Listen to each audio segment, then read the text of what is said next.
over-under on vagina. I think Mike went that way. Yeah, A couple dollars in the... But he had 37 seconds. Yeah. Instant, just female anatomy. All right, I'm used to those big words. I'm getting out of here before we all get crushed. Ladies and gentlemen, Briana and Kim.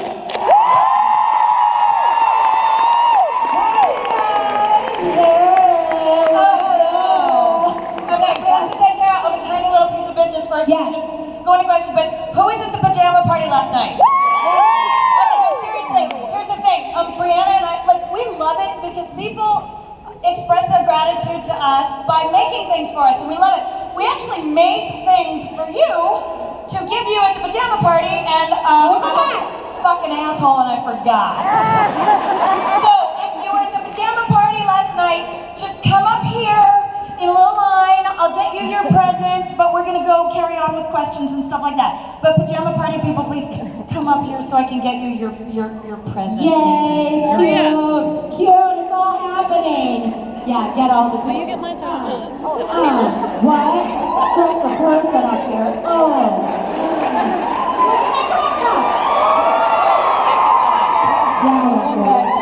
Yeah, fucking hot, Phoenix. You can see her little skin. You can handle it, right? You know what? I'm going to dive in and take a question from you, my lady. Come closer to the microphone. There we go. Okay. So we hear a lot about how, your fans, how much of an impact you make on your fans, but how have your fans made an impact on you? And That's a great question. Oh, sorry, was there a two-parter? No. Sorry, I interrupted you because I was so excited about your question. Okay, did you hear that? I did. Yeah. Is Lynn here? Where's Lynn? Lynn, stand up for a second. Stand up for a second. Stand up, goddammit. Fuck you, stand up! There we go, Lynn. Okay. Thank you. So now you know what she looks like. I have a lot of words and a lot of feelings. And Lynn wrote a book. She's written a lot of books about the supernatural fandom, and the most recent one is called Family Don't End with Blood. There we go.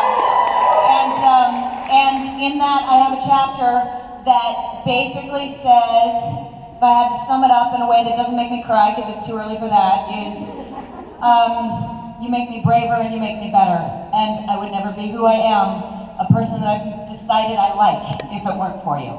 So thank you. That's pretty much my exact answer. I'll start this with, it's not only like you've impacted my life, you've impacted my entire family's life. I'm talking about my daughter, my husband, my brothers, my parents. Like, they all have something to talk about now. But also, like, you introduced them to something that they weren't aware of, which is the fandom, the power of the fandom, the love of the fandom. And for me, seeing you guys embrace me makes me want to be more me. Does that make sense? And what a gift to be around people that make you feel like you are important in this world. So if I can ever repay you in any way, it's to make you feel that. Because that's what you do for me. Thank you. So my question was actually for you, Kim. Were you scared? She answers it anyway. She's going to answer it anyway. Come back. Oh yeah, I am. No, I love you too. I love you too. I'm gonna answer this fucking question. Were you scared that Jodie was gonna die in the finale? Like, were you like... Yes, I was!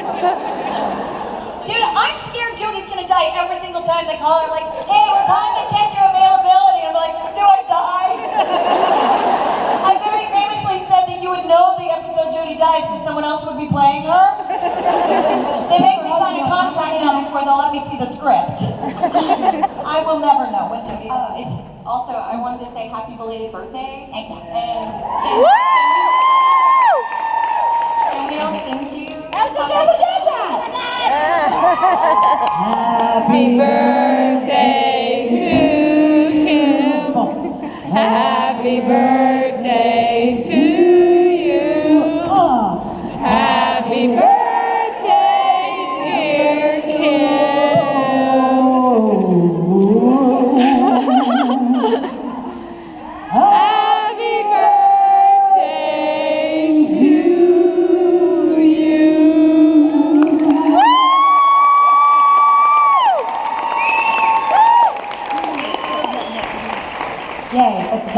wanted to do.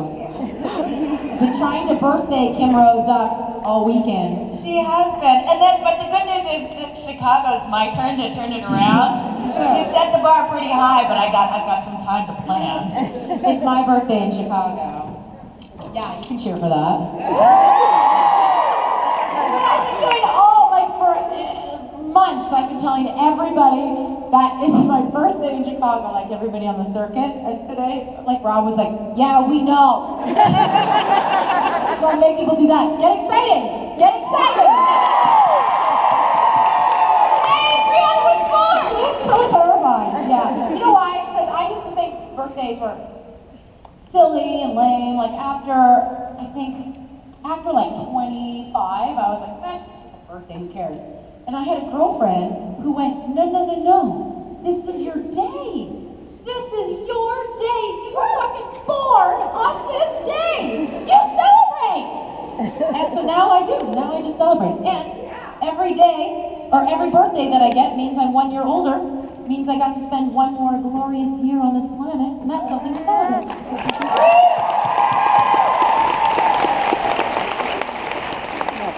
You're up. Hello. Hey, Kim, it was also my birthday on the 7th, so happy birthday to us. Gemini, there's twice as many of us as there are of anyone else. So Brie, your character and myself kind of have some things in common. I was also in a relationship with a not so nice guy once upon a time. Got out of it. And now, So that was honestly really cool for me to see somebody like me. Were you able to draw from any personal experience from that, or was that something you kind of had to pull out? For me, I don't think I was ever in like any kind of abusive relationship, but I was absolutely bullied as a child for the way I looked. In high school, for years and years and years, it's torture. So I drew from that.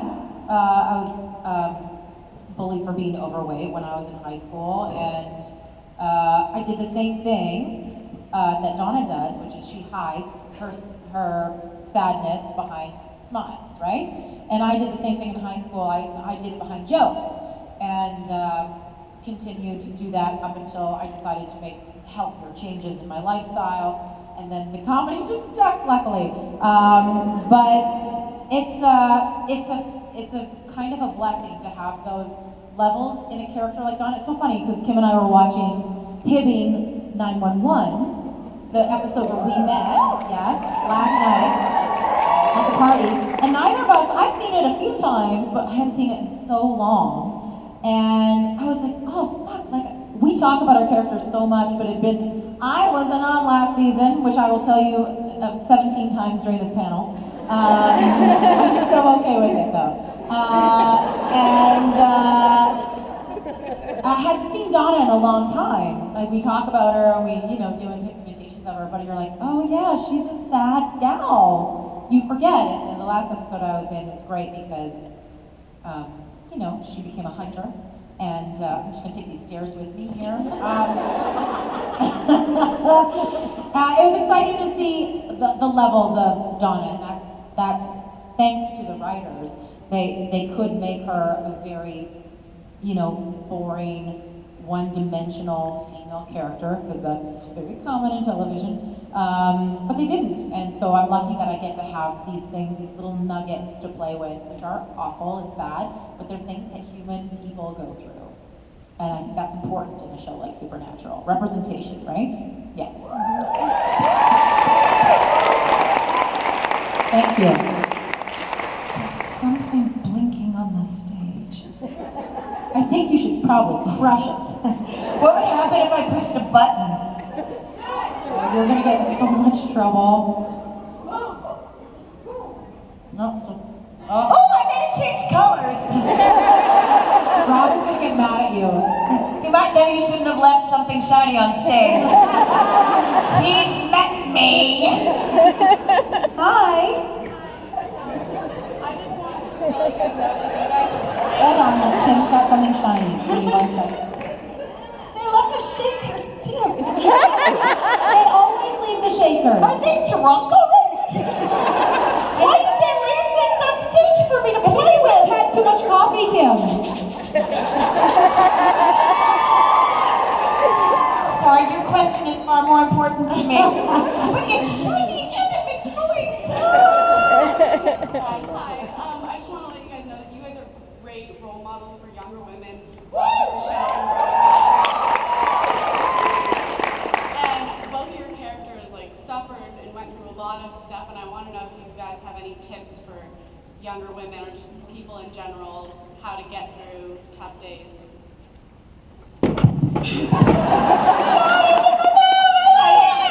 I was waiting for you to go down and you didn't, so I went down. Too early for that. It's too early for that. Shiny things and shakers. Holy shit, dude. I could make this a really long answer because there's so much, but I won't. I think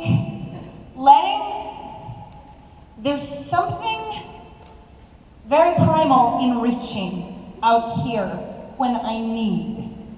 And like there's nothing there and nothing there and nothing there. So one of the biggest gifts I give myself is reaching here when I need. So aim your need, go where the love is. There will always be love for you. Find it and go towards it. Do you know what I've been thinking about a lot? We talked a little bit about it in a meet and greet earlier today, was social media. And the fact that my daughter is going to grow up in a world of social media that I live in now, but I didn't live in when I was young, so I don't have an experience to give wisdom onto her, you know, from personal experience. So it makes me nervous. But something we said today was to try and ignore the bad stuff. I know that's really hard to do, and I'm not always good at practicing it, but it's the same thing as find the love. There are people who want to give you love and who want to share with you and who want to help you. And it's a strange human nature that sometimes we have, which is to hang on to the anger and hang on to the sadness. For some reason it protects us, or we think it protects us. But by reaching out, by taking a chance and reaching out for someone that may pull you out of that, it might be scary because it's a foreign thing to you, but happiness is so much better, and it's there, but you gotta find it, you gotta grab it, you gotta surround yourself with your people. Find your tribe, find your tribe. I want to add this really novel concept that I'm only recently coming to, which is hurting, which is natural and normal. Like my instinct when I'm hurting, when something's sad and uncomfortable or I'm angry or is I then add to it by thinking I did something to earn it, which means something's wrong. And you know what? It's a feeling. It's okay to have those feelings. It's okay to support someone else when they're sad.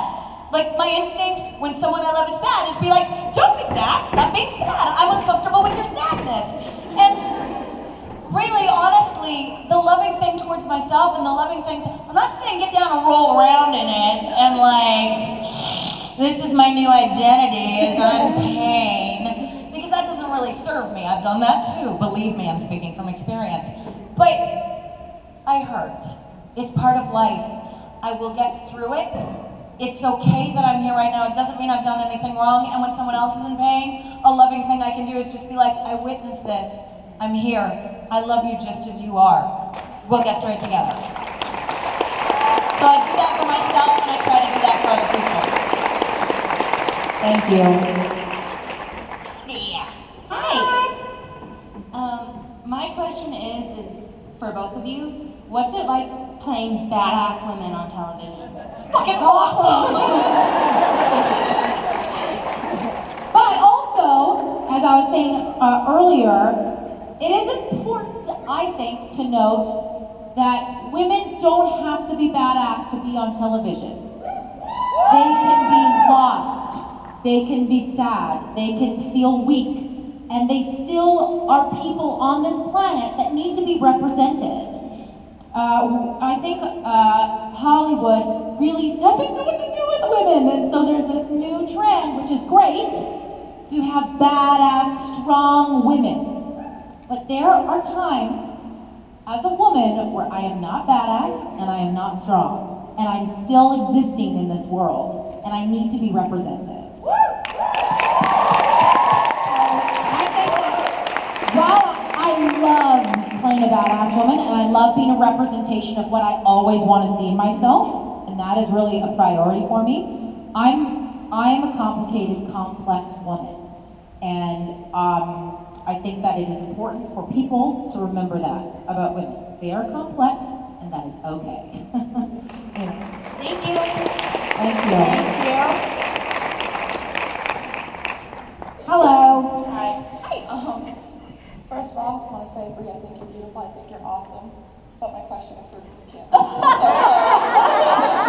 think she's beautiful enough. Brianna, I think you're really great. I like her hair. My question is for Kim. I'm not going to hit you. I am going to attempt to answer this question. It is It's a fun game I think have. you're beautiful. Thanks, baby. So we all know that Jensen and Jared are a big man-child. I was wondering if like working with Cole and Dylan. I think Dylan, his yeah. name is Cole and Dylan. Similar to working with Jensen and Jared. It's exactly the same, except they didn't give Cole and Dylan motorcycles. Yeah. Jared and Jensen don't have an elevator to fart in. That's exactly also, yes. I'm usually in an open If they space. did, they would. Although I will tell you, I recently discovered another difference between working with Dylan and Cole back then. Remember, they were like 11 when I met them, and working with Jared and Jensen. I finally, and bless your hearts for nobody asking this yet, but I'm gonna volunteer this. I finally got full-scale pranked by Jared and Jensen. I'll tell you the story as quickly as I possibly can. So when you come out from the studio, you're going outside, you're on a break or whatever, it's a different scene. There's two doors. There's one door here, and then there's like about this level of space. It's just kind of a big metal alleyway where they store their motorcycles. And then there's another door that leads outside. So, my apologies to everybody who already heard this story. So, we're walking off set, and Jared and Jensen are about, like, where the stairs are, and they both look at me and walk through the door.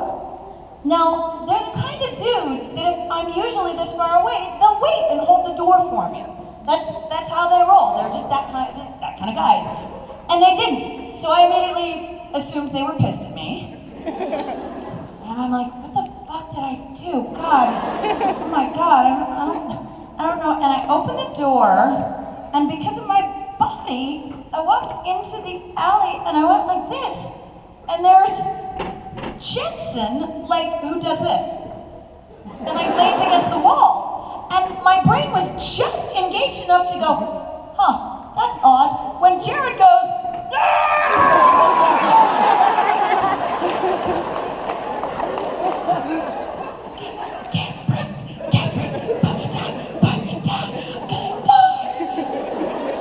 and it was, yeah. So that's the extended dance remix version of saying, Dylan and Cole were smaller than I was. And I've just recently realized what a dramatic impact that has on how they relate with me. They couldn't pick me up. Jared is he's a strong fucker, man.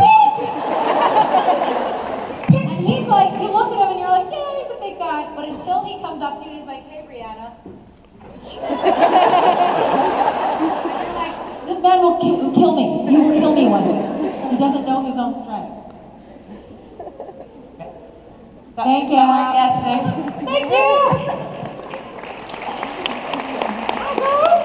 Hi. So my question is for both of you. Miss Kim, amazing season finale. You kicked so much ass. Thank you.